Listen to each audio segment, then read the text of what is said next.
যখন সূর্যোদয় হয় তখন আমরা সূর্য বন্দনা করি, আর যখন সূর্য অস্তাচলে গমন করেন তখন সন্ধ্যা করতে হয়। সন্ধ্যার জপ করবার আগে পবিত্রকরণ করে নিতে হয়। রাম মনুষ্যের কাছে, ব্যক্তির কাছে 3 ঘটক আছে, তন, মন আর চিত্ত। এই 3 ঘটককে পবিত্র করবার জন্য 3 বার আচমন করতে হয়। প্রথম আচমন ওম কেশবায় নমঃ। যে জল অগ্নি আর প্রাণবায়ুতে নিহিত হয়ে আকাশে অবস্থান করে তাকে কেশব জল বলা হয়। এই কেশব জল দ্বারা চিত্তকে শুদ্ধ করতে হয়। আর দ্বিতীয় ওম মাধবায় নমঃ। যে জল বনস্পতি আর জীবের মধ্যে বিদ্যমান রয়েছে তাকে মধু বলা হয়। এই মধুর দ্বারা মনকে শুদ্ধ করতে হয়। তৃতীয় আচমন হল ওম নারায়ণায় নমঃ। যে জল কুয়োতে, নদীতে, সাগরে দেখা যায় তাকে নারায়ণ জল বলা হয়। এই জল দিয়ে তন শুদ্ধি করা হয়। ওম কেশবায় নমঃ। ओम केशवाय नमः। होता है आचमन समझा रहे वशिष्ठ, आत्मसाध करते चले गुरुवाणी गुरुनी। कल्याणमस्तु।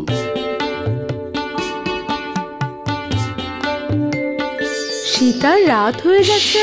মাতা, আপনি এত জোরে কথা বললে ওই 3 জন আমায় ধরে ফেলবে। আমরা লুকোচুরি খেলছি। পিতা, আপনি সরবেন না। মা, সীতা এখানে এসেছে। আমি সীতাকে এই কক্ষে আসতে দেখেছি। পিতাশ্রী। ওই তো।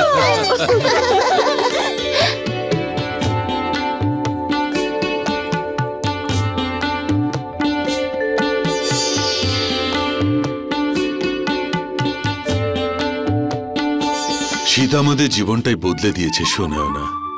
হ্যাঁ, রাজা সুধন্য যাকে শিবধনুর প্রতাপ বলে মনে করছেন, এ রাজ্যের সেই সুখ সমৃদ্ধির কৃতিত্ব আমাদের কন্যা সীতার। 5 বছর আগেই সীতাকে পেয়েছি, আর এই 5 বছরে মিথিলায় কখনো কোনো কিছুর অভাব ঘটেনি। সেই জন্যই সীতাকে নিয়ে আমি চিন্তিত। কেন মহারাজ? ও যখন বিবাহযোগ্যা হয়ে উঠবে, ও যেন যোগ্য স্বামী পায়। কিন্তু শোনা না, আজ রাজা সুধন্য আমাকে ঠিক পথ দেখিয়েছেন। সেটা কি মহারাজ? সীতা তার যোগ্য স্বামী পাবে। যে বীর হরধনুকে তুলে যে তাতে গুণ চড়াতে পারবে, সেই হবে সীতার যোগ্য স্বামী। কথিত আছে বিবাহ বন্ধন ভগবানই তৈরি করেন। সেটা অনুসারে সীতার স্বামীও এই ভুলোকে নিশ্চয়ই জন্ম নিয়েছেন। অবশ্যই। কে হতে পারেন যিনি আপনার এই শর্ত পূরণ করবেন?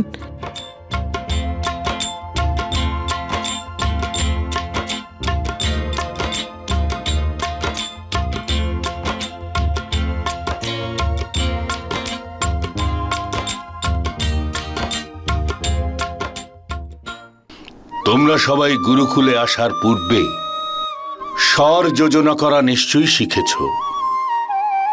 কিন্তু শুধু বাণ চালানোই ধনুর্বিদ্যায় পারদর্শী হবার একমাত্র লক্ষ্য নয়। যখন আমরা ধনুকের ওপর বাণ যোজনা করি তখন আমাদের মনে কিছু প্রশ্নের উত্তর অবশ্যই থাকা দরকার। যেমন, আমরা বাণ কিসের ওপর চালাচ্ছি আর কেন চালাচ্ছি, আর আমাদের লক্ষ্যটা কি? আমরা কি আমাদের ধনুর্বিদ্যার প্রয়োগ আর তার ব্যবহার সমাজের হিতের জন্য করছি নাকি নয়? আমরা যার ওপর বাণ চালাতে যাচ্ছি সে কি আমাদের শত্রু নাকি আমাদের সমাজের, আমাদের দেশের, নাকি আমাদের ধর্মের শত্রু? যখন আমরা এই সমস্ত প্রশ্নের উত্তর পেয়ে যাই তখন আমরা বাণ চালানোর জন্য বিন্দুমাত্র বিচলিত হব না। আমরা একটাই সিদ্ধান্ত নিয়ে বাণ চালাই। এই দেখো, তোমাদের সামনে একটা পুতুল আছে। এ অধার্মিক, অনাচারী, এর বধ হওয়া অত্যন্ত আবশ্যক। শত্রুঘ্ন, তুমি কার উপর বাণ চালাবে? ওই পুতুলটার উপর। লক্ষণ? আমি আমার ধনুর্বিদ্যার প্রয়োগ শিক্ষার জন্য করছি। ভরত? গুরুদেব, আমার লক্ষ্য হলো আপনার থেকে ধনুর্বিদ্যা শেখা। আর রাম, তুমি?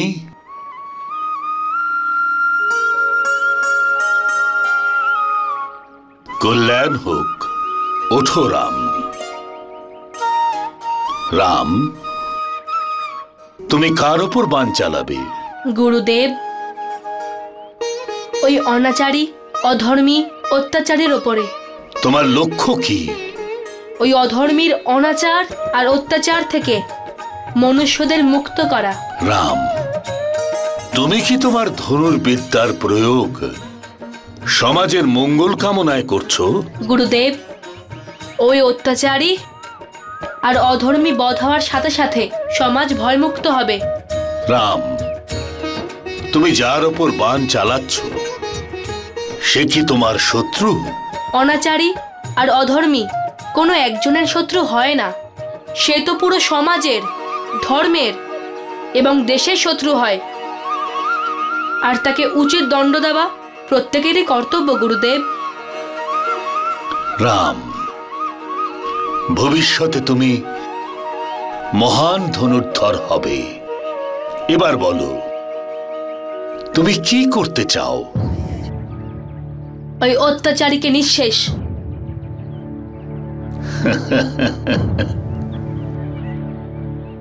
তাহলে বাণ চালাও রাম।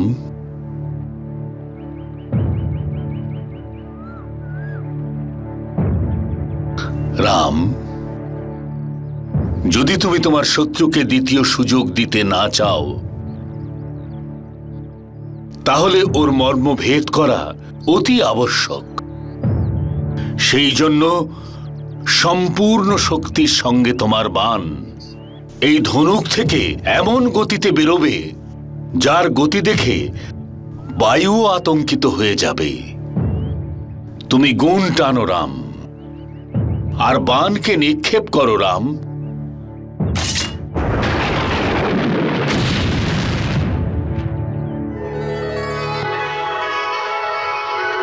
कल्याण के संग ही तीनों भ्राता रातों को भी रहते जागे।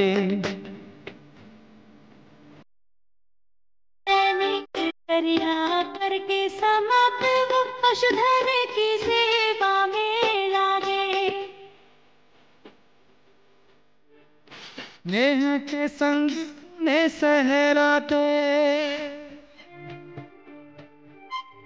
नेह के संग ने सहलाते भोजन रख कर उनके आगे। ऐसा भाग्य मिला तीन को जिन्हें राम दुलार मिले बिन मांगे। जय श्री राम।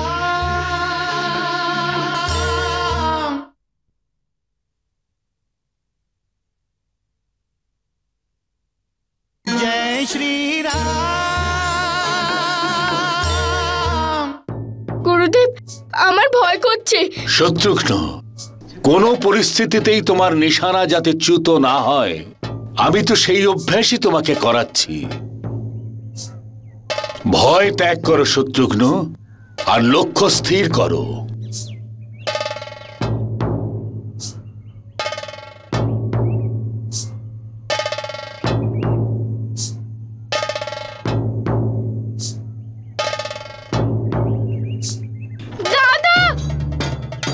শত্রুঘ্ন, শত্রুঘ্ন, দাদা, শত্রুঘ্ন।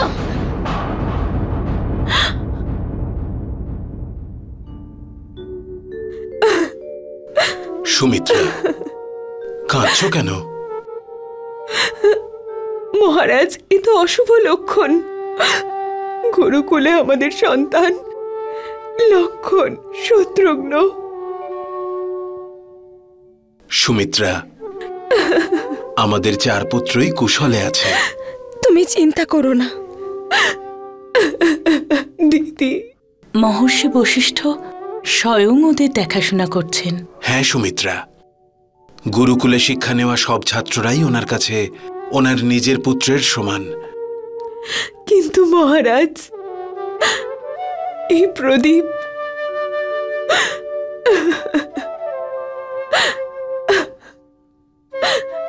দেখো সুমিত্রা, প্রদীপ কিন্তু এখনো জ্বলছে। অর্থাৎ আমাদের 4 পুত্রই গুরুকুলে সুরক্ষিত আছে আর কুশলেই আছে। নাও।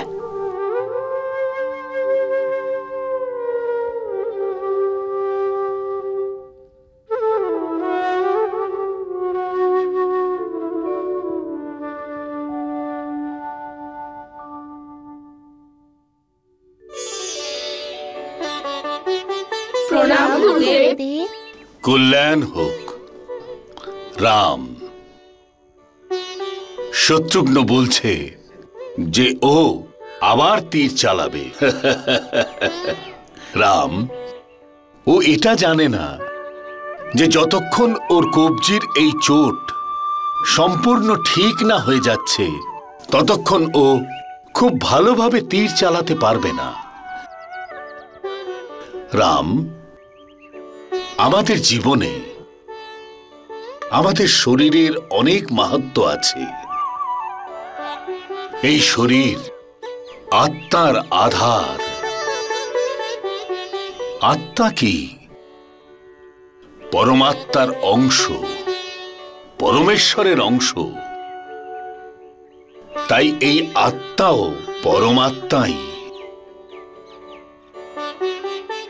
সেই জন্য আমাদের এটা কর্তব্য হয়ে যায় যে আমরা এই শরীররূপী আধারের প্রতি লক্ষ্য রাখা।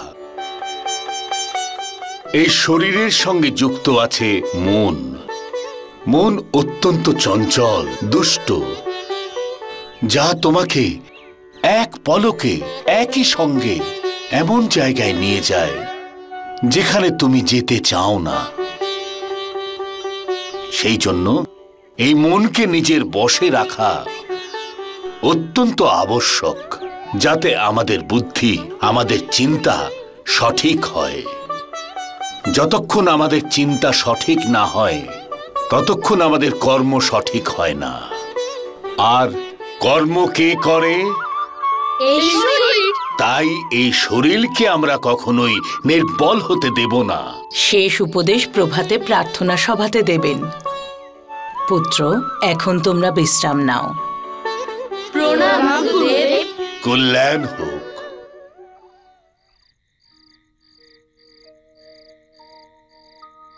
ঘুমানোর চেষ্টা করো শত্রুঘ্ন। ঘুম আসছে না দাদা, খুব ব্যথা করছে। কোথায়? এখানে? হ্যাঁ, এখানে। ঘুমিয়ে পড়ো। ঘুমিয়ে পড়লে ব্যথা সেরে যাবে।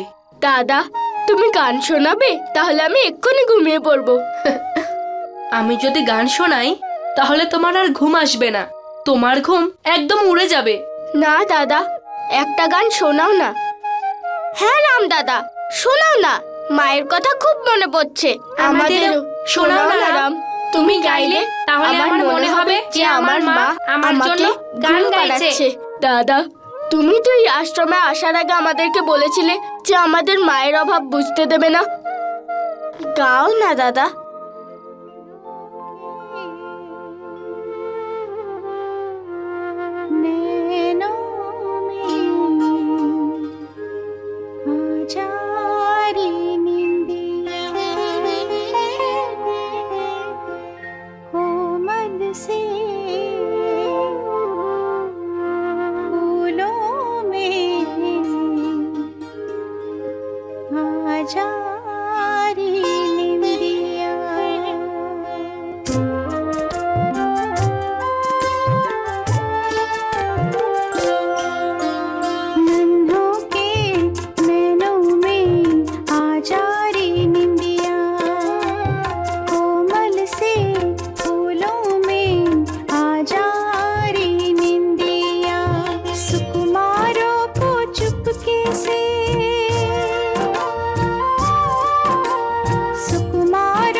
जादू की सलाई चल फेर दे, राज दुलारों पे तू प्यार के रंग बिखेर दे। डाल इन पे आंचल माया में भिगो के, दिन दिन बड़े हो ये रात रात सो के।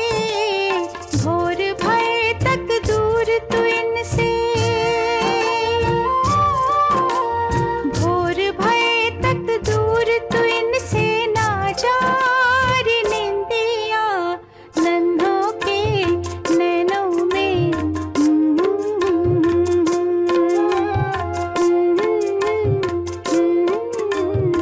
आशा रे निंदिया।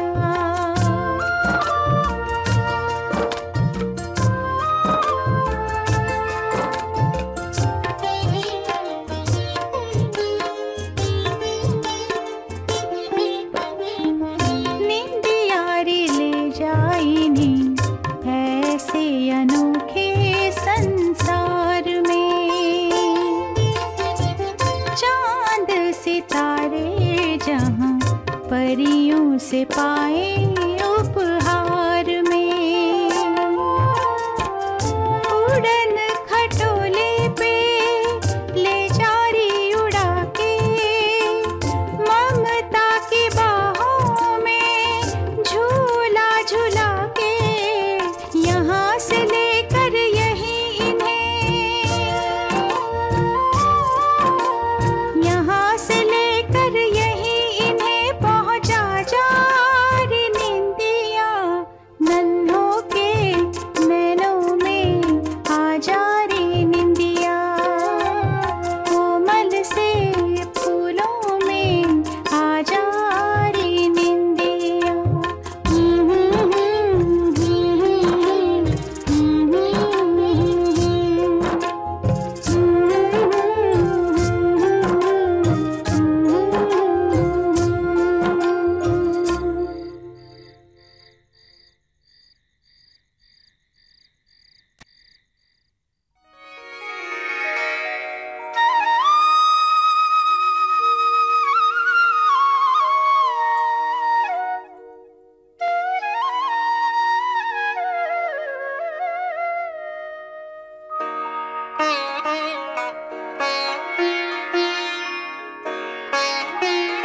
প্রভু, আজ আমাদের পুতুলদের বিবাহ হচ্ছে, আপনি ওদের আশীর্বাদ করুন।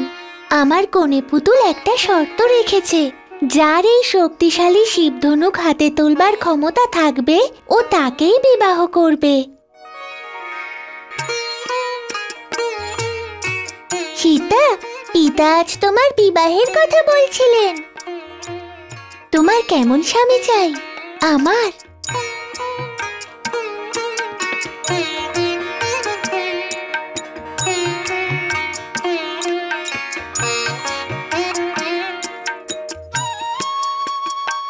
আমার এমন স্বামী চাই যিনি ভগবান বিষ্ণুর মতো। দেখো, ওনার হাতে পদ্ম রয়েছে। হ্যাঁ, আছে। মাতা আমায় বলেছেন যে পদ্ম থাকার সংকেত হলো ওনার হৃদয় খুবই কোমল। কিন্তু ওনার হাতে তো গদাও আছে। হ্যাঁ, পদ্ম ফুলের মতো যেমনি কোমল তেমনি গদার মতো কঠোরও। আর শঙ্খ, সেটা কিসের জন্য? মাতা বলেছেন যে শঙ্খ হলো এক বিশ্বাসের প্রতীক। কিসের বিশ্বাস? ওই যে সুদর্শন চক্র দেখছো, তার দ্বারা দুষ্ট লোকেদের বধ করবেন। কিন্তু তুই কি করে জানতে পারবি যে তোর স্বামীর মধ্যে এইসব গুণ থাকবে? আরে উর্মি, যিনি শিবধনুক তুলবেন তার মধ্যে এইসব গুণ থাকবে।